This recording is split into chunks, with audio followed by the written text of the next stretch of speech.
इस तरह जैक बिना किसी की जान लिए दोनों पक्षों को खुश कर देता था। जैक ने बताया कि उसे जू को मारने का मिशन मिला था क्योंकि उसके पास एक गुप्त फ्लैश ड्राइव है जिसके उजागर होने से उस अमीर व्यापारी का धंधा चौपट हो सकता है।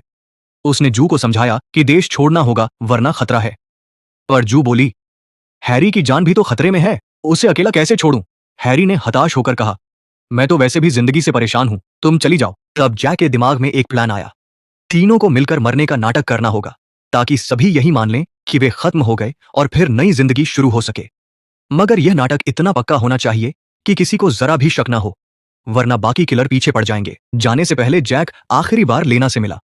उसने बताया कि याददाश्त वापस आ गई है और वह सब कुछ छोड़कर जा रहा है। मैं वह इंसान नहीं हूं जिसे तुम जानती हो। लेना को बहुत गुस्सा आया।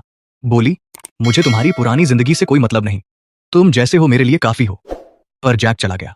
लेना से रहा नहीं गया और वह एम्बुलेंस लेकर जैक के पीछे निकल गई। जैक एक वेयर हाउस में पहुंचा जहां यह नाटक होना था।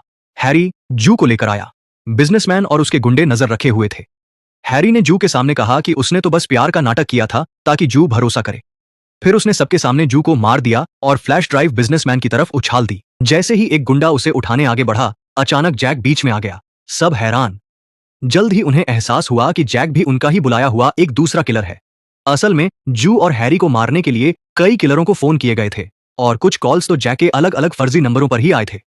अब हैरी और जैक आपस में लड़ाई का नाटक करने लगे।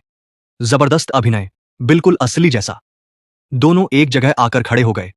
जू के हाथ में एक खास कंट्रोलर था। तभी प्लान में अड़चन आई। लेना अचानक टपक पड़ी। जैक उसे हटाने की कोशिश करने लगा पर वह वापस जाने की जिद में अड़ी थी। उसने जैक के हाथ से नकली चाकू भी गिरवा दिया। जैक ने हैरी को इशारा किया।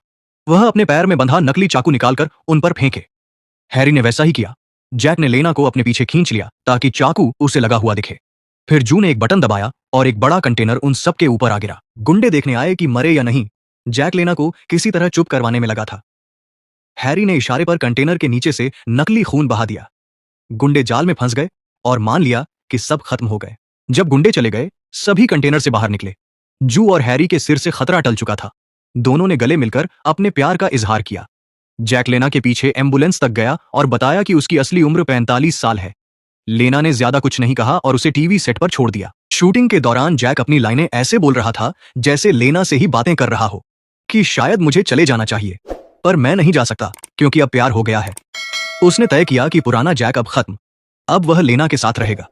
लेना बेहद खुश हुई। तो यही थी लक्की की कहानी, जहां एक चाबी के बदलने से दो जिंदगियां बदल गईं, दो प्यार परवान चढ़े और एक पेशेवर हत्यारे को मिली असली जिंदगी की राह। मिलते हैं अगली बार, तब तक अपना ख्याल रखें।